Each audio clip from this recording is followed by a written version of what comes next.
Yes good morning students. ਆਪਾਂ ਪੜ੍ਹ ਰਹੇ ਸੀਗੇ ਚੈਪਟਰ ਮੁੜ ਵੇਖਿਆ ਪਿੰਡ, ਜੋ ਕਿ ਬਲਰਾਜ ਸਾਨੀ ਦੇ ਦੁਆਰਾ ਲਿਖਿਆ ਹੋਇਆ ਇੱਕ ਸਫਰਨਾਮਾ ਹੈ। ਸਫਰਨਾਮਾ ਸਭ ਨੂੰ ਪਤਾ ਆ, ਯਾਤਰਾ ਦਾ ਹਾਲ ਬਿਆਨ ਕਰਨਾ। ਜੇ ਇਸ ਰਚਨਾ ਦੇ ਵਿੱਚ ਆਪਣੀ ਕੀਤੀ ਹੋਈ ਯਾਤਰਾ ਦਾ ਹਾਲ ਬਿਆਨ ਕੀਤਾ ਜਾਵੇ, ਜਿੱਥੋਂ ਦੇ ਸਥਾਨ ਦੀ ਅਸੀਂ ਯਾਤਰਾ ਕਰਦੇ ਹਾਂ ਉਸ ਜਗ੍ਹਾ ਦਾ ਵਰਣਨ ਕੀਤਾ ਜਾਵੇ, ਉਸ ਰਚਨਾ ਨੂੰ ਕਿਹਾ ਜਾਂਦਾ ਹੈ ਸਫਰਨਾਮਾ। ਠੀਕ ਹੈ ਜੀ। ਆਪਾਂ ਪੜ੍ਹਿਆ ਆ ਕਿ ਲੇਖਕ ਬਲਰਾਜ ਸਾਨੀ ਜਿਹੜਾ ਆ ਉਹ 40 ਸਾਲਾਂ ਬਾਅਦ ਜਦੋਂ ਉਸ ਨੂੰ ਮੌਕਾ ਮਿਲਦਾ ਹੈ ਦੁਬਾਰਾ ਆਪਣੀ ਜਨਮ ਭੂਮੀ ਪਾਕਿਸਤਾਨ ਦੇ ਵਿੱਚ ਜਾਣ ਦਾ, ਤੇ ਉਹ ਕਿਹੋ ਜਿਹੀਆਂ ਯਾਦਾਂ ਜਿਹੜੀਆਂ ਆਪਣੀਆਂ ਸਾਂਝੀਆਂ ਕਰਦਾ ਹੈ। ਬੱਸ ਦੇ ਵਿੱਚ ਜਾ ਰਿਹਾ ਆ, ਬੱਸ ਭੇਰੇ ਪਿੰਡ ਚੱਲੀ ਹੈ, ਠੀਕ ਹੈ, ਤੇ ਉੱਥੇ ਉਹਨੂੰ ਸਿਰਫ ਪਾਕਿਸਤਾਨ 'ਚ 3 ਘੰਟੇ ਦਾ ਰਹਿਣ ਦਾ ਸਮਾਂ ਮਿਲਦਾ, ਘੁੰਮਣ ਫਿਰਨ ਦਾ, ਤੇ 3 ਘੰਟਿਆਂ ਤੋਂ ਵਿੱਚੋਂ ਵੀ ਉਹ ਮਹਿਸੂਸ ਕਰਦਾ ਕਿ ਪੌਣਾ ਘੰਟਾ ਬੱਸ ਜਿਹੜੀ ਭੇਰੇ ਦੇ ਬੱਸ ਅੱਡੇ ਤੇ ਰੁਕ ਗਈ ਹੈ ਉਹਦੇ ਵਿੱਚ ਖਰਾਬ ਹੋ ਜਾਵੇਗਾ, ਜਿਹਦੇ ਕਰਕੇ ਉਹ ਬੱਸ ਅੱਡੇ ਦੇ ਮੁੰਤਜ਼ਮ ਪ੍ਰਬੰਧਕ ਨੂੰ ਜਾ ਕੇ ਕਹਿੰਦਾ ਆ ਕਿ ਮੈਂ ਤਾਂ ਬਹੁਤ ਥੋੜੇ ਸਮੇਂ ਲਈ ਆਇਆ ਹਾਂ, ਇੱਥੇ ਬੱਸ ਇੰਨਾ ਸਮਾਂ ਨਹੀਂ ਸੀ ਰੁਕਣੀ ਚਾਹੀਦੀ। ਛੇਤੀ ਹੀ ਉਹਨਾਂ ਦੇ ਕਹਿਣ ਤੇ ਬੱਸ ਜਿਹੜੀ ਸੀ ਚੱਲ ਪਈ, ਤੇ ਰਸਤੇ ਦੇ ਵਿੱਚ ਫਿਰ ਉਹ ਭੇਰੇ ਦਾ ਦ੍ਰਿਸ਼ ਜਿਹੜਾ ਆ ਸਾਡੇ ਨਾਲ ਸਾਂਝਾ ਕਰਦਾ ਹੈ। ਪੇਜ ਨੰਬਰ 101 ਤੇ ਆਪਾਂ ਡਿਸਕਸ ਕੀਤਾ ਸੀ ਕਿ ਉਹਦੇ ਨਾਲ 3 ਹੋਰ ਸਾਥੀ ਜਿਹੜੇ ਕਿਹੜੇ ਆ ਨਾਮ ਆਏ ਨੇ, ਨੋਟ ਕਰੋ ਉਹਨਾਂ ਨੂੰ, ਸਿਕੰਦਰ, ਸ਼ਾਕਿਰ ਅਤੇ ਮੁਸਤਹਿਮੇਨ। ਠੀਕ ਹੈ, ਉਹ ਵੀ ਉਹਨਾਂ ਦੇ ਨਾਲ ਜਾਂਦੇ ਨੇ। ਜਦੋਂ ਉਹਨੂੰ ਸਵਾਲ ਕਰਦੇ ਨੇ ਕਿ ਤੈਨੂੰ ਇਹ ਸਾਰੀਆਂ ਯਾਦਾਂ ਕਿਵੇਂ ਯਾਦ ਨੇ, ਤੇਰੇ ਦਿਮਾਗ ਦੇ ਵਿੱਚ ਕਿਵੇਂ ਹੈ, ਠੀਕ ਹੈ, ਜਾਂ ਫਿਰ ਜਦੋਂ ਉਹ ਥਾਣੇ ਦੇ ਵਿੱਚ ਪਹੁੰਚਦਾ ਹੈ ਤੇ ਥਾਣੇਦਾਰ ਜਿਹੜਾ ਉਹਨਾਂ ਦੇ ਨਾਲ ਬਹੁਤ ਹੀ ਵਧੀਆ ਸਲੂਕ ਕਰਦਾ ਆ, ਉਹਨਾਂ ਦੇ ਆਉਣ ਦੀ ਐਂਟਰੀ, ਆਉਣ ਦਾ ਸਮਾਂ ਤੇ ਜਾਣ ਦਾ ਸਮਾਂ ਇੱਕੋ ਵਾਰੀ ਪਾ ਦਿੰਦਾ ਹੈ, ਐਂਟਰੀ ਕਰ ਦਿੰਦਾ ਹੈ, ਤਾਂ ਜੋ ਭਾਰਤ ਵੱਲੋਂ ਆਏ ਹੋਏ ਮਹਿਮਾਨਾਂ ਨੂੰ ਥਾਣੇ ਦੇ ਬਾਰ-ਬਾਰ ਚੱਕਰ ਨਾ ਲਗਾਉਣੇ ਪੈਣ। ਤੇ ਜਦੋਂ ਉਹ ਪੁੱਛਦੇ ਆ ਤੇ ਉਹ ਕੀ ਕਹਿੰਦਾ ਕਿ ਆਪਣੇ ਤੇ ਪਰਾਏ ਸ਼ਹਿਰ ਦਾ ਇਹੀ ਫਰਕ ਹੁੰਦਾ ਹੈ, ਜਿਸ ਕਰਕੇ ਉਹ ਦੱਸਦਾ ਹੈ ਕਿ ਇਹ ਮੇਰਾ ਆਪਣਾ ਸਥਾਨ ਹੈ, ਆਪਣਾ ਸ਼ਹਿਰ ਹੈ, ਆਪਣੀ ਜਗ੍ਹਾ ਹੈ। ਨੈਕਸਟ ਲਾਸਟ ਪੈਰਾਗ੍ਰਾਫ ਰੀਡ ਕਰਨਾ। ਯੈਸ ਮਹਿਕ।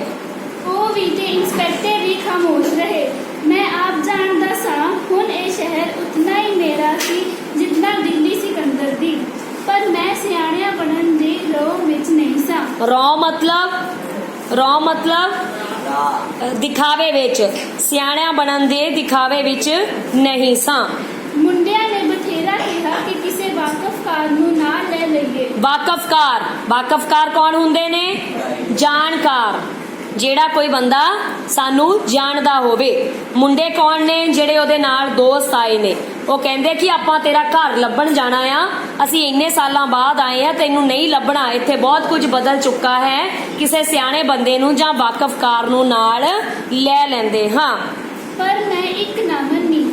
ਗੰਜ ਵਿੱਚੋਂ ਉਸੇ ਤਰ੍ਹਾਂ ਆਪਣੇ ਮੁਹੱਲੇ ਦੇ ਨੇੜੇ ਪੁੱਜ ਕੇ ਡੰਬਲ ਭੂਸਿਆਂ ਵਿੱਚ ਪੈ ਗਿਆ। ਭੰਬਲ ਭੂਸਿਆਂ ਵਿੱਚ ਪੈ ਜਾਣਾ ਮਤਲਬ ਦੁਚਿੱਤੀ ਦੇ ਵਿੱਚ ਪੈ ਜਾਣਾ, ਦੋਹਰੇ ਖਿਆਲਾਂ ਦੇ ਵਿੱਚ ਪੈ ਜਾਣਾ, ਕਿ ਉਹਨੂੰ ਮੁਹੱਲੇ ਦੇ ਕੋਲ ਪਹੁੰਚ ਕੇ ਸਮਝ ਨਹੀਂ ਲੱਗਾ ਕਿ ਉਹਦਾ ਘਰ ਕਿੱਧਰ ਹੈ, ਕਿੱਧਰ ਨੂੰ ਜਾਣਾ ਹੈ। ਹਰ ਪਾਸੇ ਇਮਾਰਤਾਂ ਢਹਿ ਕੇ ਢੇਰੀਆਂ ਹੋਈਆਂ ਪਈਆਂ ਸਨ। ਹੁਲੀਆ ਸਾਰਾ ਬਦਲਿਆ ਪਿਆ ਸੀ। ਹੁਲੀਆ ਕੀ ਹੈ? ਨਕਸ਼ਾ।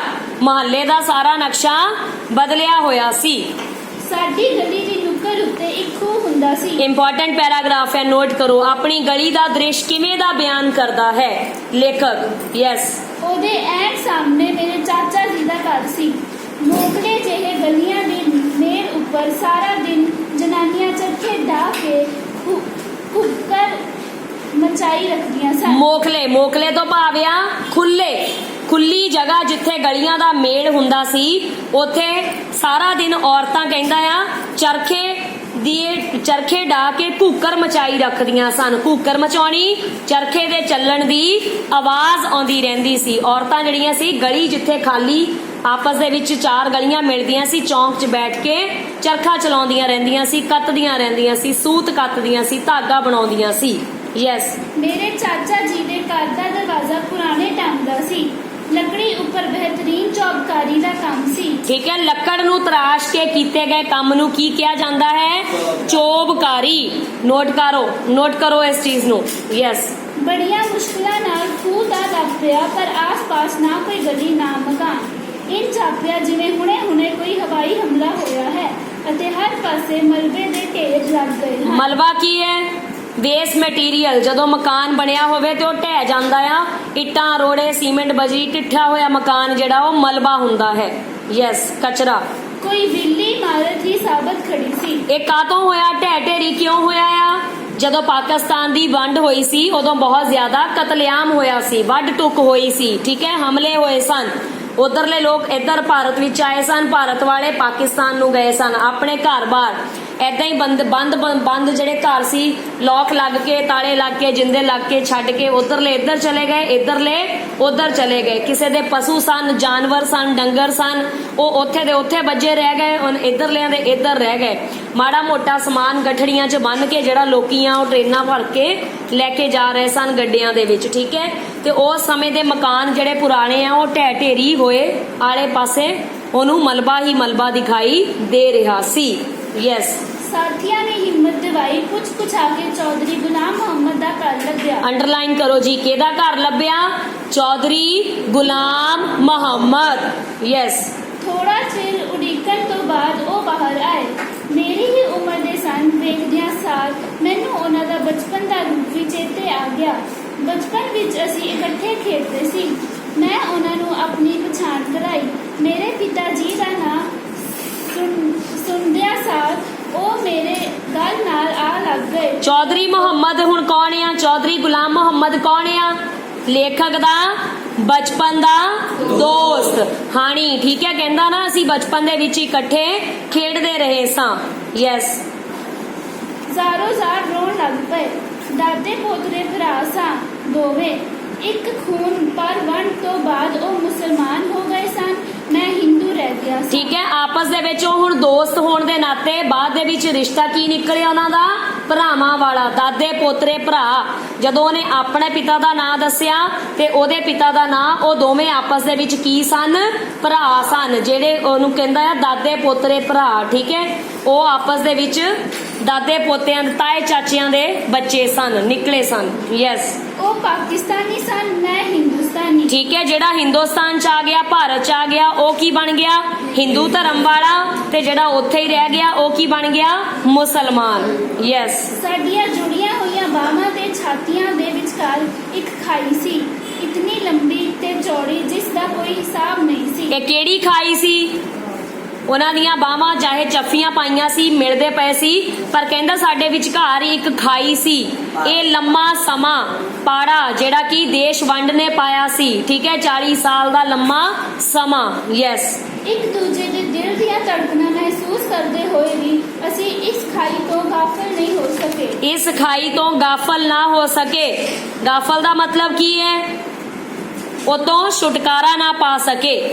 ਯੈਸ। ਇਸ ਅਕਲਪਿਤ परिस्थिति ने ਮੈਨੂੰ ਇਤਨਾ ਬੌਂਦਲਾ ਛੱਡਿਆ ਕਿ ਮੈਨੂੰ ਰੋਣ ਵੀ ਨਹੀਂ ਆਇਆ। ਬੈਠੋ। ਅਕਲਪਿਤ ਮਤਲਬ ਜਿਸ ਦੀ ਕਲਪਨਾ ਵੀ ਨਹੀਂ ਸੀ ਕੀਤੀ ਜਾ ਸਕਦੀ। ਹਾਂਜੀ ਚਲੋ ਬੇਟਾ ਆ ਜਾਓ।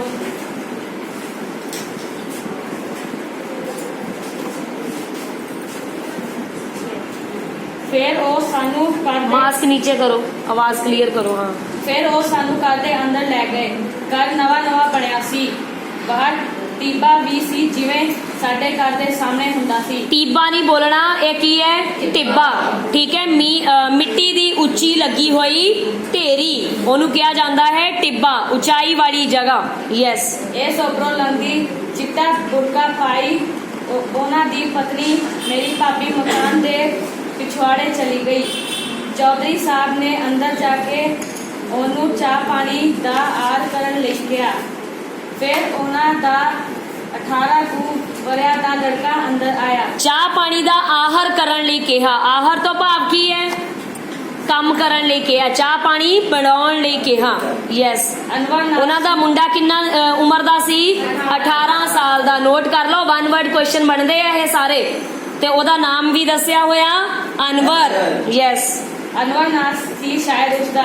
ਉਹਨੇ ਮੇਰੇ ਪੈਰੀ ਹੱਥ ਲਾਏ। ਮੈਂ ਪਿੱਠ ਉੱਤੇ ਹੱਥ ਫੇਰ ਕੇ ਅਸੀਸਾਂ ਦਿੱਤੀਆਂ। ਪਿੱਠ ਉੱਤੇ ਹੱਥ ਫੇਰਨਾ, ਅੰਡਰਲਾਈਨ ਦਿਸ ਵਰਡ, ਮੁਹਾਵਰਾ ਆ। ਪਿੱਠ ਉੱਤੇ ਹੱਥ ਫੇਰਨਾ, ਅਸੀਂ ਆਸ਼ੀਰਵਾਦ ਦੇਣਾ, ਅਸੀਸ ਦੇਣੀ। ਯੈਸ। 40 ਵਰੇ ਕੋਈ ਘੱਟ ਨਹੀਂ ਹੁੰਦੇ। ਅਤੇ ਫਿਰ ਜਦੋਂ ਨਿੱਕਿਆਂ ਨੇ ਪੇਰੇ ਦਾ ਸਭ ਕੁਝ ਛੱਡ ਦਿੱਤਾ ਤਾਂ ਮਾਂ ਪਿਓ ਨੇ ਇੱਥੇ ਆ ਕੇ ਕੀ ਕਰਨਾ ਸੀ। ਮੈਂ ਚੌਧਰੀ ਸਾਹਿਬ ਤੋਂ ਆਪਣੇ ਮਕਾਨ ਬਾਰੇ ਪੁੱਛਿਆ ਪਰ ਉਹਨਾਂ ਗੋਲਮੋਲ ਜਿਹਾ ਜਵਾਬ ਦਿੱਤਾ। ਹਕੀਕਤਨ ਉਹਨਾਂ ਨੂੰ ਯਾਦ ਨਹੀਂ ਸੀ ਆ ਰਿਹਾ ਕਿ ਚਾਚਿਆਂ ਤਾਇਆਂ ਦੇ ਅਨੇਕਾਂ ਮਕਾਨਾਂ ਵਿੱਚ ਕਿਹੜਾ ਮੇਰੇ ਪਿਤਾ ਜੀ ਦਾ ਹੁੰਦਾ ਸੀ। ਠੀਕ ਹੈ, ਉਹਨੇ ਆਪਣੇ ਦੋਸਤ ਚੌਧਰੀ ਗੁਲਾਮ ਮੁਹੰਮਦ ਨੂੰ ਆਪਣੇ ਘਰ ਦੇ ਬਾਰੇ ਪੁੱਛਿਆ ਪਰ ਕਹਿੰਦਾ ਉਹਨੇ ਗੋਲਮੋਲ ਜਿਹਾ ਜਵਾਬ ਦਿੱਤਾ। ਹੋ ਸਕਦਾ ਹੁਣ ਉਹਨੂੰ ਸ਼ੱਕ ਪੈਦਾ ਹੋਣੀ ਸ਼ੁਰੂ ਹੋਣੀ ਆ ਕਿ ਸਾਡਾ ਮਕਾਨ ਸ਼ਾਇਦ ਇਹਨਾਂ ਨੇ ਆਪਣੇ ਮਕਾਨ ਦੇ ਨਾਲ ਮਿਲਾ ਲਿਆ ਹੋਵੇ ਕਿ ਉਹ ਤਾਂ ਸਾਰੇ ਛੱਡ ਕੇ ਚਲੇ ਗਏ ਆ, ਹੁਣ ਇਹ ਜਗ੍ਹਾ ਕੀ ਕਰਨੀ ਹੈ, ਇਹਨੂੰ ਆਪਣੇ ਨਾਲ ਜੋੜ ਲਵੋ। ਠੀਕ ਹੈ, ਇਸ ਕਰਕੇ ਸ਼ਾਇਦ ਉਸਨੇ ਸਹੀ ਜਵਾਬ ਨਾ ਦਿੱਤਾ ਹੋਵੇ। ਯੈਸ, ਪਰ ਉਹਨਾਂ ਦੀ ਇਸ ਬੇਅਰਥ ਜਿਹੀ ਖਾਮੋਸ਼ੀ ਤੇ ਮੈਨੂੰ ਸ਼ੱਕ ਪੈਣ ਲੱਗ ਪਿਆ ਕਿ ਜਿਸ ਮਕਾਨ ਵਿੱਚ ਮੈਂ ਬੈਠਾ ਹੋਇਆ ਹਾਂ ਇਹ ਸਾਡਾ ਮਕਾਨ ਹੈ। ਚੌਧਰੀ ਸਾਹਿਬ ਨੇ ਟੁਆ ਕੇ ਆਪਣੀ ਜ਼ਮੀਨ ਨਾਲ ਰਲਾ ਲਿਆ ਹੈ। ਸਿਰਫ ਸ਼ੱਕ ਕਰਦਾ ਆ, ਹਲੇ ਉਹਨੂੰ ਆਪਣੇ ਅਸਲੀ ਮਕਾਨ ਦਾ ਨਹੀਂ ਪਤਾ ਲੱਗਾ। ਠੀਕ ਹੈ, ਕਹਿੰਦਾ ਸ਼ਾਇਦ ਜਿੱਥੇ ਮੈਂ ਬੈਠਾ ਆ ਇਹੀ ਸਾਡਾ ਮਕਾਨ ਹੋਵੇਗਾ। ਯੈਸ, ਅਤੇ ਇਹ ਨਵੇਂ ਕਮਰੇ ਪਾ ਲਏ ਹਨ। ਮੁਹੱਲੇ ਟਿੱਪੇ ਨੂੰ ਵੇਖ ਕੇ ਮੇਰਾ ਸ਼ੱਕ ਹੋਰ ਵੀ ਪੱਕਾ ਹੋਈ ਜਾ ਰਿਹਾ ਸੀ। ਜਿਵੇਂ ਕਿ ਉਹਨੇ ਪਹਿਲਾਂ ਨਿਸ਼ਾਨੀ ਦੱਸੀ ਹੈ ਕਿ ਸਾਡੇ ਘਰ ਦੇ ਬਾਹਰ ਇੱਕ ਟਿੱਬਾ ਬਣਿਆ ਹੋਇਆ ਸੀ, ਮਿੱਟੀ ਦਾ ਉੱਚੀ ਢੇਰੀ ਲੱਗੀ ਹੋਈ ਸੀ ਤੇ ਇਹ ਵੀ ਹੁਣ ਜਿੱਥੇ ਚੌਧਰੀ ਦੇ ਮੁਹੱਲੇ ਘਰ ਦੇ ਮੋਹਰੇ ਬੈਠਾ ਹੈ ਵਿੱਚ, ਉੱਥੇ ਵੀ ਘਰ ਦੇ ਬਾਹਰ ਕੀ ਸੀਗਾ, ਇੱਕ ਟਿੱਬਾ ਬਣਿਆ ਹੋਇਆ ਸੀ। ਯੈਸ, ਪਰ ਮੈਨੂੰ ਇੰਜ ਹੋ ਜਾਣ ਦਾ ਰੰਜ ਕੋਈ ਨਹੀਂ ਸੀ ਮਹਿਸੂਸ ਹੋ ਰਿਹਾ, ਸਗੋਂ ਬੜੀ ਤਸੱਲੀ ਸੀ ਕਿ ਖਾਨਦਾਨੀ ਚੀਜ਼ ਆਪਣੇ ਹੀ ਵੀਰ ਦੇ ਕੰਮ ਆ ਗਈ। ਪਰ ਮੇਰੇ ਸਾਥੀਆਂ ਨੂੰ ਮੇਰੇ ਦਿਲ ਵਿੱਚ ਉੱਠ ਰਹੀਆਂ ਦਲੀਲਾਂ ਦਾ ਕਿਵੇਂ ਇਲਮ ਹੋ ਸਕਦਾ ਹੈ। ਇਲਮ ਤੋਂ ਭਾਵ ਹੁੰਦਾ ਗਿਆਨ। ਠੀਕ ਹੈ, ਕਹਿੰਦਾ ਪਰ ਮੇਰੇ ਜਿਹੜੇ ਸਾਥੀ ਸੀਗੇ ਉਹ ਮੇਰੇ ਮਨ ਦੇ ਅੰਦਰ ਉੱਠ ਰਹੀਆਂ ਭਾਵਨਾਵਾਂ ਤੋਂ ਬੇਖਬਰ ਸਨ ਕਿ ਕਿਹੋ ਜਿਹੇ ਮਨ ਦੇ ਭਾਵ ਜਿਹੜੇ ਹੁਣ ਉਹਦੇ ਦਿਲ ਦੇ ਵਿੱਚ ਪੈਦਾ ਹੋ ਰਹੇ ਨੇ। ਯੈਸ, ਉਹ ਕੜੀ ਮੁੜੀ ਵਕਤ ਦੀ ਤੰਗੀ ਵੱਲ ਇਸ਼ਾਰਾ ਕਰਦੇ ਅਤੇ ਕਹਿੰਦੇ, ਵਕਤ ਦੀ ਤੰਗੀ, ਕਿਹੜੇ ਵਕਤ ਦੀ ਤੰਗੀ ਸੀ ਉਹਨਾਂ ਨੂੰ? 3 ਘੰਟੇ ਵਾਪਸ ਜਾਣ ਦੀ। ਠੀਕ ਹੈ, ਕਿਉਂਕਿ ਲਿਮਿਟ ਦਾ ਸਮਾਂ ਸੀ, 3 ਘੰਟੇ ਦਾ ਸਮਾਂ। ਯੈਸ, ਅਤੇ ਕਹਿੰਦੇ ਆਪਣਾ ਮਕਾਨ ਵੀ ਤੋਂ ਢੂੰढिए। मैं ਉਹਨਾਂ ਨੂੰ ਟਾਲ ਛੱਡਦਾ नहीं अपने भाई से मिल लिया है, अब मुझे मकान देख के क्या करना है। ਬੈਠੋ ਜੀ, ਇਸ ਲਾਈਨ ਨੂੰ ਅੰਡਰਲਾਈਨ ਕਰ ਲਓ। ਠੀਕ ਹੈ, ਜਦੋਂ ਉਹਦੇ ਦੋਸਤਾਂ ਨੇ ਉਹਨੂੰ ਕਿਹਾ ਕਿ ਆਪਣਾ ਮਕਾਨ ਵੀ ਤੋਂ ਢੂੰढिए, ਵੀ ਤੂੰ ਆਪਣੇ ਦੋਸਤ ਦੇ ਮਕਾਨ ਦੇ ਵਿੱਚ ਆ ਕੇ ਬੈਠ ਗਿਆ, ਤੂੰ ਆਪਣਾ ਮਕਾਨ ਲੱਭਣ ਆਇਆ ਸੀਗਾ, ਤਾਂ ਫਿਰ ਉਹ ਕੀ ਕਹਿੰਦਾ ਆ, ਨਹੀਂ ਆਪਣੇ ਭਾਈ ਸੇ ਮਿਲ ਲਿਆ। ਭਾਈ ਮਤਲਬ ਭਰਾ ਦੇ ਨਾਲ। ਠੀਕ ਹੈ, ਅਬ ਮੁਝੇ ਮਕਾਨ ਦੇਖ ਕੇ ਕਿਆ ਕਰਨਾ ਹੈ, ਕਹਿੰਦਾ ਮਕਾਨ ਤਾਂ ਖਾਲੀ ਹੈ, ਉੱਥੇ ਤਾਂ ਕੋਈ ਰਹਿੰਦਾ ਹੀ ਨਹੀਂ ਹੈ, ਮੈਂ ਆਪਣੇ ਭਰਾ ਨੂੰ ਮਿਲ ਲਿਆ, ਇਸ ਤੋਂ ਵੱਧ ਹੁਣ ਮੈਨੂੰ ਕੁਝ ਵੀ ਨਹੀਂ ਚਾਹੀਦਾ। ਨੈਕਸਟ ਆ ਜਾਓ। ਚੌਧਰੀ ਸਾਹਿਬ ਨੇ ਆਪਣੇ ਪੁੱਤਰ ਨੂੰ ਕਿਹਾ, ਇੱਧਰ ਆਓ ਥੋੜਾ ਲਾਗੇ। ਹਾਂ, ਚੌਧਰੀ ਸਾਹਿਬ ਨੇ ਆਪਣੇ ਪੁੱਤਰ ਨੂੰ ਕਿਹਾ, ਅਨਵਰ ਜਾ ਉੱਥੋਂ ਦੋਸਤ ਮੁਹੰਮਦ ਨੂੰ ਸੱਦ ਲਿਆ ਅਤੇ ਉਸ ਨੂੰ ਖਬਰ ਹੋਵੇ। ਥੋੜੇ ਚਿਰ ਬਾਅਦ 17 ਵਰ੍ਹਿਆਂ ਦਾ ਬੁੱਢਾ ਦੋਸਤ ਮੁਹੰਮਦ ਵੀ ਆ ਕੇ ਮੰਜੀ ਉੱਤੇ ਬਹਿ ਗਿਆ। ਉਸਨੇ ਸਿਰ ਉੱਤੇ ਸਿੱਧੀ ਪੱਗ ਬੰਨੀ ਹੋਈ ਸੀ, ਹੂ ਉਸੇ ਤਰ੍ਹਾਂ ਦੀ ਜਿਵੇਂ ਮੇਰੇ ਪਿਤਾ ਜੀ ਬੰਦੇ ਸਨ। ਸ਼ਕਲ ਸੂਰਤ ਬੋਲ ਚਾਲ ਵੀ ਉਹਨਾਂ ਨਾਲ ਮਿਲਦੀ ਸੀ। ਇਹ ਦੋਸਤ ਮੁਹੰਮਦ ਅਨੇਕ ਵਰ੍ਹੇ ਦੀਵਾਨ ਦੇ ਦੇਸ ਰਾਜ ਸੋਹਣੀ ਹੋਰਾਂ ਦੀ ਦੇਖਭਾਲ ਕਰ ਰਿਹਾ ਸੀ। ਦੀਵਾਨ ਸਾਹਿਬ ਬੈਰਿਸਟਰ ਸਨ ਅਤੇ ਰਾਵਲਪਿੰਡੀ ਪ੍ਰੈਕਟਿਸ ਕਰਦੇ ਸਨ। ਉਹਨਾਂ ਦੇ ਲੜਕੇ ਨਾਲ ਵੀ ਮੇਰੀ ਭੂਆ ਧੀ ਵੀ ਵਿਆਹੀ ਸੀ। ਦੀਵਾਨ ਸਾਹਿਬ ਭੰਡਾਰੇ ਦੇ ਦਿਨ ਤੱਕ ਬਾਈਕ ਦਾ ਫੇਰਾ ਮਾਰਦੇ ਹੁੰਦੇ ਸਨ, ਕਿਉਂਕਿ ਭੇਰੇ ਦੇ ਆਸ-ਪਾਸ ਉਹਨਾਂ ਦੀਆਂ ਜ਼ਮੀਨਾਂ ਵੀ ਸਨ। ਪਰ ਦੋਸਤ ਮੁਹੰਮਦ ਨੂੰ ਸਾਡਾ ਘਰ ਭੁਲਾ ਗਿਆ ਸੀ। ਯੈਸ, ਕਿਉਂਕਿ ਮੇਰੇ ਪਿਤਾ ਜੀ ਘੱਟ ਵੱਧ ਕਦੇ ਭੇਰੇ ਜਾਂਦੇ ਸਨ। ਜੇ ਮੈਂ ਹੋਰ ਵਿਸਤਾਰ ਨਾਲ ਨਿਸ਼ਾਨੀਆਂ ਦੱਸਦਾ ਤਾਂ ਸ਼ਾਇਦ ਉਹਨਾਂ ਕੁਝ ਚੇਤੇ ਆ ਜਾਂਦਾ, ਪਰ ਹਾਲਤ ਵੀ ਕੁਝ ਅਜੀਬ ਬਣੀ ਹੋਈ ਸੀ। ਇੱਕ ਪਾਸੇ ਗੁਲਾਮ ਮੁਹੰਮਦ ਕੁਰਸੀ ਉੱਪਰ ਨੀਵੀਂ ਪਾਈ ਲਗਾਤਾਰ ਰੋਈ ਜਾ ਰਿਹਾ ਸੀ, ਉਧਰ ਬੁੱਢੇ ਦੋਸਤ ਮੁਹੰਮਦ ਦੀਆਂ ਅੱਖਾਂ ਵਿੱਚੋਂ ਵੀ ਜਿਵੇਂ ਰੰਗਾ ਜਮਨਾ ਰੰਗਾ ਨਹੀਂ, ਗੰਗਾ ਜਮਨਾ ਵਹਿ ਤੁਰਿਆ ਸਨ। ਕੀ ਮਤਲਬ ਹੈ ਗੰਗਾ ਜਮਨਾ ਵਹਿ ਤੁਰਨੀ? ਰੋਣਾ ਰੋਣਾ ਸ਼ੁਰੂ ਕਰ ਦੇਣਾ ਜਦੋਂ ਉਹਨਾਂ ਦਾ ਦੋਸਤ ਮੁਹੰਮਦ ਇੱਕ ਹੋਰ ਆ ਕੇ ਉਸ ਨੂੰ ਮਿਲਿਆ। ਮੇਰੇ ਆਪਣੇ ਲਈ ਬੋਲਣਾ ਔਖਾ ਹੋ ਰਿਹਾ ਸੀ। ਅਖੀਰ ਸਿਕੰਦਰ ਨੇ ਹਲੂਣ ਕੇ ਮੈਨੂੰ ਉਠਾ ਦਿੱਤਾ ਕਿ ਕਹਿਣ ਲੱਗਾ, ਚਲਿए जब तक चाहिए तैयार होती है। चाय तैयार होती है, चलिए जब तक चाय तैयार होती है एक बाहर का चक्कर लगा आते हैं। ठीक है, और हिंदी बोलते आपस दे विच कहंदे कि चाह बनदी पई है ते सिकंदर ने मैनू हलूण के उठाया। हलूण के उठाना, बाहां तो फड़ के झंझोड़ना, हिला देना। यस, बिजली नाल मैं बेदिली बेटा, बेदिली कि दिल ना करदा होवे। बेदली नाल मैं फिर गली विच आ गया। बिल्कुल उपरी पई चपदी सी। ओपरी, ओपरी मतलब बेगानी, अनजान, जापदी सी, लगदी सी। यकीन नहीं सी आउंदा मैं इस गली विच खेडदा हुंदा सी। उस दा इतनी लंबी खुली ते सोहनी हुंदी सी। ए इतनी छोटी बीड़ी ते कोई ਭੀੜੀ ਤੇ ਕੋਜੀ ਬੈਠੋ। ਠੀਕ ਹੈ, ਕਹਿੰਦਾ ਕਿ ਉਹ ਗਲੀ ਤਾਂ ਹੋਰ ਹੁੰਦੀ ਸੀ ਜਿਸ ਗਲੀ 'ਚ ਮੈਂ ਖੇਡਦਾ ਸੀ, ਇੰਨੀ ਲੰਮੀ ਸੋਹਣੀ ਤੇ ਖੁੱਲੀ, ਪਰ ਹੁਣ ਆ ਜਿਹੜੀ ਗਲੀ ਮੈਨੂੰ ਸਾਹਮਣੇ ਦਿਖਾਈ ਦੇ ਰਹੀ ਹੈ, ਇਤਨੀ ਛੋਟੀ, ਭੀੜੀ ਤੇ ਕੋਜੀ। ਕੋਜੀ ਮਤਲਬ ਬਦਸੂਰਤ, ਜਿਹੜੀ ਸੋਹਣੀ ਚੀਜ਼ ਨਾ ਹੋਵੇ। ਹਾਂਜੀ, ਵਿਦਆਊਟ ਬੁੱਕ ਨਹੀਂ। सिकंदर ने मैनू एक सिरों दूजे सिरे तक दा चक्कर मारन लई किया। ਤੱਕ ਨਹੀਂ ਹੈ, ਤੀਕ ਆ। ਇੱਕ ਸਿਰੇ ਤੋਂ ਦੂਸਰੇ ਸਿਰੇ ਤੀਕ। दा चक्कर मारन लई किया। अचानक एक घर दे अगे लंघदिया मेरी नजर ओदे वेड़े विच पई। मैं खलो गया ते क्या इस घर विच मैं खेडदा हुंदा सी। ਠੀਕ ਹੈ, ਗਲੀ ਦਾ ਚੱਕਰ ਲਾਉਣ ਗਏ, ਹੁਣ ਰਸਤੇ ਦੇ ਵਿੱਚ ਉਹਨੂੰ ਇੱਕ ਘਰ ਦਿਸਿਆ ਤੇ ਉਸ ਘਰ ਨੂੰ ਦੇਖ ਕੇ ਉਹਨੂੰ ਯਾਦ ਆਇਆ ਕਿ ਅਸੀਂ ਇਸ ਘਰ ਦੇ ਵਿੱਚ ਖੇਡਣ ਆਈਦਾ ਸੀ। ਯੈਸ, ਮੈਨੂੰ ਚੰਗੀ ਤਰ੍ਹਾਂ ਯਾਦ ਹੈ, ਇਹਦੇ ਕੋਠੇ ਉੱਤੇ ਵੀ ਅਸੀਂ ਚੜ੍ਹਦੇ ਹੁੰਦੇ ਸਾਂ। ਇੱਥੇ ਮੇਰਾ ਦੋਸਤ ਰਹਿੰਦਾ ਹੁੰਦਾ ਸੀ। ਪੌੜੀਆਂ ਕੋਲ ਇੱਕ ਗਰੀਬੜਾ ਜਿਹਾ ਆਦਮੀ ਚਾਦਰ ਵਲੇਟੀ ਪਿਆ ਹੋਇਆ ਸੀ। सिकंदर ने उस को अंदर आने की इजाजत मंग ली ते मैनू क्या जाइए अंदर, ऊपर भी जाइए।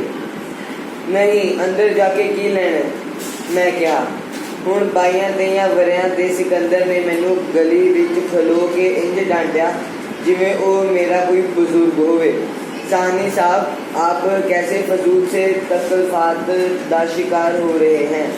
हम भी तो आपकी तरह। तकल्फात, तकल्फात मतलब ਹਾਂਜੀ ਦੁੱਖ, ਗਮੀ, ਕਸ਼ਟ। ਕਹਿੰਦੇ ਕਿ ਤੁਸੀਂ ਬਿਨਾਂ ਵਜ੍ਹਾ ਤੋਂ ਉਹਦਾ ਜਿਹੜਾ ਸਿਕੰਦਰ ਆ, ਛੋਟਾ ਉਮਰ ਦੇ ਵਿੱਚ ਛੋਟਾ ਹੈ ਦੋਸਤ, ਉਹ ਕਹਿੰਦਾ ਕਿ ਬਿਨਾਂ ਵਜ੍ਹਾ ਤੁਸੀਂ ਐਵੇਂ ਦੁਖੀ ਹੋਈ ਜਾਂਦੇ ਹੋ, ਤੁਸੀਂ ਅੰਦਰ ਚਲੇ ਜਾਓ। ਯੈਸ, हम भी आपकी तरह हैं। जब कभी दिल्ली जाएं, अपने छोड़े हुए घरों का कोना कोना छान मारते हैं, चाहे किसी को कितनी भी तकलीफ हो। आपने यहाँ रहना थोड़े है कि हर किसी का इतना लिहाज किए जा रहे हो। ਠੀਕ ਹੈ, ਇਹ ਕੌਣ ਗੱਲਾਂ ਕਹਿ ਰਿਹਾ ਆ? ਸਿਕੰਦਰ। ਸਿਕੰਦਰ ਕਹਿ ਰਿਹਾ ਆ ਕਿ ਤੁਸੀਂ ਇੰਨਾ ਲਿਹਾਜ਼ ਕਿਉਂ ਕਰਦੇ ਪਏ ਹੋ? ਚਲੇ ਜਾਓ ਅੰਦਰ, ਹਨਾ, ਬਜ਼ੁਰਗ ਨੂੰ ਪੁੱਛ ਕੇ ਦੇਖ ਲਓ ਅੰਦਰ ਜਾ ਕੇ, ਸ਼ਾਇਦ ਕੁਝ ਨਿਸ਼ਾਨੀ ਤੁਹਾਨੂੰ ਮਿਲ ਜਾਵੇ। यस, 2 घंटे बाद आपको यहाँ से चले जाना है और फिर आपको खुदा जाने कभी इधर आना नसीब भी हो या ना हो। ਠੀਕ ਹੈ, ਅੰਡਰਲਾਈਨ ਦਿਸ ਲਾਈਨ, ਵੈਰੀ ਵੈਰੀ ਇੰਪੋਰਟੈਂਟ। ਉਹਨੂੰ ਯਾਦ ਦਿਲਾਉਂਦਾ ਆ ਕਿ ਸਿਰਫ 2-3 ਘੰਟੇ ਹੀ ਆਪਾਂ ਇੱਥੇ ਰੁਕਣਾ ਆ, ਅਸੀਂ ਕਿਹੜਾ ਸਾਰੀ ਉਮਰ ਲਈ ਇੱਥੇ ਬੈਠਣਾ। ਹੋ ਸਕਦਾ ਹੈ ਕਿ ਪਰਮਾਤਮਾ ਖੁਦਾ ਜਾਣੇ ਮੁੜ ਕੇ ਤੁਹਾਨੂੰ ਇਹ ਸਮਾਂ ਇੱਥੇ ਆਉਣ ਦਾ ਮਿਲਣਾ ਹੈ ਜਾਂ नहीं, मौका। यस, ये सुस्ती छोड़िए और एक जगह बैठ के वक्त गंवाने की बजाय जितना घूम सकते हैं देखिए। बराए मेहरबानी जाइए ऊपर। बैठो। ठीक है, बिना वक्त गवाए कहंदा जिन्ना घूम सकते हाँ ਵੱਧ ਤੋਂ ਵੱਧ घूम लेना चाहिए है। मेहरबानी जाइए ऊपर। ਉੱਪਰ ਜਾ ਕੇ ਪੌੜੀਆਂ ਚੜ ਕੇ ਦੇਖ ਕੇ ਆਓ, ਸ਼ਾਇਦ ਤੁਹਾਡਾ ਘਰ ਤੁਹਾਨੂੰ ਕਿਤੇ ਨਜ਼ਰੀ ਪੈ ਜਾਵੇ। ਯੈਸ, ਹਾਂਜੀ, ਇਧਰੋਂ ਪ੍ਰਾਂਜਲ ਆ ਜਾਓ ਬੇਟਾ। ਹੁਣ ਚੈਪਟਰ ਸਮਝ ਲੱਗ ਰਿਹਾ ਆ? ਆਨਲਾਈਨ ਨਾਲੋਂ ਥੋੜਾ ਜਿਹਾ ਫਰਕ ਪਿਆ, ਜਿੱਦਾਂ ਕਲਾਸ ਦੇ ਵਿੱਚ ਕਲੀਅਰ ਹੋਇਆ ਸਾਰਾ? ਹਾਂਜੀ, कितना स्वाद मिलिया उन्हां पौड़ियां उपर दोबारा पैर रख के। उपर कोठे उत्ते पुजे तां ऐन अपणियां अखां सामने दूर मैनू अपने घर दा उपरला सूफा साफ दिस पिया। ਨੋਟ ਕਰੋ ਇਸ ਲਾਈਨ ਨੂੰ। ਜਿਉਂ ਹੀ ਉਹ ਵਿਅਕਤੀ ਉਹ ਲੇਖਕ ਉਸ ਘਰ ਦੇ ਅੰਦਰ ਵੜਿਆ ਤੇ ਪੌੜੀਆਂ ਤੇ ਚੜਿਆ, ਛੱਤ ਤੇ ਚੜਦਿਆਂ ਹੀ ਉਸ ਦੀ ਨਜ਼ਰ ਇੱਕ ਘਰ ਦੇ ਉੱਤੇ ਪਈ। ਠੀਕ ਹੈ, ਉਹ ਕੀ ਕਹਿੰਦਾ ਹੈ ਕਿ ਮੈਨੂੰ ਅੱਖਾਂ ਦੇ ਸਾਹਮਣੇ ਦੂਰ ਉੱਪਰਲਾ ਸੁਫਾ ਸਾਫ਼ ਦਿਸ ਪਿਆ। ਸ਼ਬਦ ਅਰਥ ਦਿੱਤਾ ਹੋਇਆ ਹੈ। ਸੁਫਾ ਕਿਹਨੂੰ ਕਹਿੰਦੇ ਨੇ? ਘਰ ਦੇ ਦਰਵਾਜ਼ੇ ਲਾਗੇ ਇੱਕ ਕਿਸਮ ਦੀ ਡਿਓੜੀ ਜਿਸ ਵਿੱਚ ਬੈਠਦੇ ਹਨ। ਦਲਾਨ 2 3 ਜਾਂ 4 ਕੋਠੜੀਆਂ ਦੇ ਅੱਗੇ ਇੱਕ ਸਾਂਝਾ ਕਮਰਾ। ਕਹਿਣ ਤੋਂ ਭਾਵ ਕਿ ਛੋਟਾ ਜਿਹਾ ਸਾਂਝਾ ਕਮਰਾ, ਕਾਮਨ ਰੂਮ, ਜਿੱਥੇ ਲੋਕੀ ਸਾਰੇ ਘਰ ਦੇ ਮੈਂਬਰ ਬੈਠਦੇ ਸਨ। ਉਹਨੂੰ ਉੱਪਰ ਚੜ ਕੇ, ਕੋਠੇ ਤੇ ਚੜ ਕੇ ਆਪਣੇ ਘਰ ਦਾ ਉਹ ਕਮਰਾ ਦਿਖਾਈ ਦੇਣ ਲੱਗ ਪਿਆ। ਯੈਸ। ਉਹਦੇ ਸੱਜੇ ਪਾਸੇ ਵਾਲੀ ਰਸੋਈ ਦਿਸ ਪਈ ਅਤੇ ਮੈਂ ਚੀਕ ਉੱਠਿਆ, ਆ ਸਾਡਾ ਘਰ। ਉਸ ਕਮਰੇ ਵਿੱਚ ਮੇਰੀ ਭੈਣ ਦੀ ਕੁੜਮਾਈ ਹੋਈ ਸੀ। ਆ ਸਾਡੀ ਰਸੋਈ। ਅੰਡਰਲਾਈਨ ਕਰ ਲਓ। ਠੀਕ ਹੈ, ਉਹਨੂੰ ਆਪਣੇ ਘਰ ਦਾ ਕਮਰਾ ਦਿਸਿਆ ਜਿੱਥੇ ਉਹ ਸਾਰੇ ਇਕੱਠੇ ਹੋ ਕੇ ਬੈਠਦੇ ਸੀ, ਰਸੋਈ ਦਿਸੀ ਤੇ ਨਾਲ ਹੀ ਉਹ ਕਮਰਾ ਜਿੱਥੇ ਉਸਦੇ ਭੈਣ ਦੀ ਕੁੜਮਾਈ ਹੋਈ ਸੀ। ਕੁੜਮਾਈ ਤੋਂ ਭਾਵ ਕੀ ਹੈ? ਰਿਸ਼ਤਾ ਹੋਣਾ, ਮੰਗਣੀ ਹੋਣੀ। ਯੈਸ। ਉਸ ਵੇਲੇ ਘਰੇ ਅੰਦਰ ਕਿਹੜਾ ਜਵਾਲਾਮੁਖੀ ਫੁੱਟਿਆ। ਰੋਂਦਾ ਤੇ ਕਰਕਦਾ ਮੈਂ ਮਿੱਟੀ ਪੋਚੇ ਫਰਸ਼ ਉੱਪਰ ਢੇਰ ਹੋ ਗਿਆ। ਉਹ ਲੋਕ ਦਿਲਾਸਾ ਦੇਣ ਲਈ ਆਏ। ਮੈਂ ਬੋਲੀ ਜਾ ਰਿਹਾ ਸਾਂ, ਮੈਨੂੰ ਛੱਡ ਦਿਓ। ਹਾਂਜੀ, ਮਿੱਟੀ ਪੋਚੇ ਫਰਸ਼ ਉੱਤੇ ਢੇਰ ਹੋ ਗਿਆ। ਮਿੱਟੀ ਪੋਚਾ ਫਰਸ਼ ਕਿਹੜਾ ਹੁੰਦਾ ਆ? ਕੱਚਾ ਫਰਸ਼। ਠੀਕ ਹੈ, 40 ਸਾਲ ਬਾਅਦ ਵੀ ਜਦੋਂ ਗਿਆ ਤਾਂ ਜਿਸ ਘਰ ਦੇ ਵਿੱਚ ਉਹ ਖੇਡਦਾ ਹੁੰਦਾ ਸੀ ਉਹ ਕੱਚਾ ਹੀ ਸੀਗਾ। ਜਿੱਥੇ ਉਹ ਕੋਠੇ ਤੇ ਚੜਿਆ, ਮਿੱਟੀ ਪੋਚਾ ਫਰਸ਼ ਮਤਲਬ ਪੋਚਾ, ਮਿੱਟੀ ਦਾ ਪੋਚਾ ਲਗਾ ਕੇ ਉਸਨੂੰ ਸਾਫ਼ ਸਫਾਈ ਕੀਤੀ ਜਾਂਦੀ ਸੀ। ਉੱਥੇ ਪੱਕੀਆਂ ਇੱਟਾਂ ਜਾਂ ਮਾਰਬਲ ਵਗੈਰਾ ਨਹੀਂ ਸਨ ਲੱਗੇ ਹੋਏ। ਯੈਸ। ਮੈਂ ਘਰ ਨੂੰ ਵੇਖ ਕੇ ਨਹੀਂ ਰੋ ਰਿਹਾ, ਮੈਨੂੰ ਭੈਣ ਯਾਦ ਆ ਰਹੀ ਹੈ। ਨੋਟ ਕਰੋ ਜੀ, ਉਹਨੂੰ ਘਰ ਨਹੀਂ ਸੀ, ਘਰ ਨੂੰ ਦੇਖ ਕੇ ਰੋਣਾ ਨਹੀਂ ਸੀ ਆਇਆ। ਕਿਹਨੂੰ ਯਾਦ ਕਰਕੇ ਰੋਣਾ ਆਇਆ ਸੀ? ਭੈਣ ਨੂੰ ਦੇਖ ਕੇ, ਜੋ ਕਿ ਹੁਣ ਇਸ ਦੁਨੀਆ ਦੇ ਵਿੱਚ ਨਹੀਂ ਸੀ। ਯੈਸ। ਜਿਹੜੀ ਮਰ ਚੁੱਕੀ ਹੈ। ਰੱਬਾ ਮੇਰੀ ਭੈਣ ਮੋੜ ਦੇ, ਰੱਬਾ ਮੇਰੀ ਭੈਣ ਮੋੜ ਦੇ। ਆਪਣੇ ਆਪ ਉੱਤੇ ਸ਼ਰਮ ਵੀ ਆ ਰਹੀ ਸੀ। ਇਹ ਮੈਂ ਕੀ ਕਰ ਰਿਹਾ ਹਾਂ? ਓਪਰੇ ਦੇਸ਼, ਓਪਰੀ ਥਾਂ, ਓਪਰੇ ਬੰਦਿਆਂ ਦੀ ਮੌਜੂਦਗੀ ਵਿੱਚ, ਪਰ ਮੈਨੂੰ ਆਪਣੇ ਆਪ ਉੱਪਰ ਕੋਈ ਕਾਬੂ ਨਹੀਂ ਸੀ। ਯੈਸ। ਲਾਸਟ ਇੱਥੇ ਉਹ ਗੱਲ ਨੂੰ ਖਤਮ ਕਰਦਾ ਆ ਕਿ ਅਖੀਰ ਉਸ ਨੂੰ ਆਪਣਾ ਘਰ ਦਿਸ ਪਿਆ ਸੀ ਤੇ ਆਪਣੇ ਵਿਛੜੇ ਹੋਏ ਭੈਣ ਭਰਾ ਵੀ, ਰਿਸ਼ਤੇਦਾਰ ਵੀ ਦਿਸਣੇ ਜਾਂ ਮਹਿਸੂਸ ਹੋਣੇ ਸ਼ੁਰੂ ਹੋ ਗਏ ਸਨ। ਤੇ ਅਖੀਰ ਕਹਿੰਦਾ ਫਿਰ ਮੈਨੂੰ ਆਪਣੇ ਆਪ ਦੇ ਉੱਪਰ ਸ਼ਰਮ ਵੀ ਆ ਰਹੀ ਸੀ। ਕਿਉਂਕਿ ਮੈਂ ਇਹ ਕਿਉਂ ਕਹਿ ਰਿਹਾ ਸੀ? ਕਿਉਂਕਿ ਉਹਨਾਂ ਨੇ ਤਾਂ ਵਾਪਸ ਮੈਨੂੰ ਨਹੀਂ ਮਿਲਣਾ ਸੀ। ਇਹ ਤਾਂ ਓਪਰਾ ਦੇਸ਼ ਆ ਮੇਰੇ ਲਈ, ਬੇਗਾਨਾ ਦੇਸ਼ ਸੀ, ਬੇਗਾਨੀ ਥਾਂ ਆ ਤੇ ਬੇਗਾਨੇ ਹੀ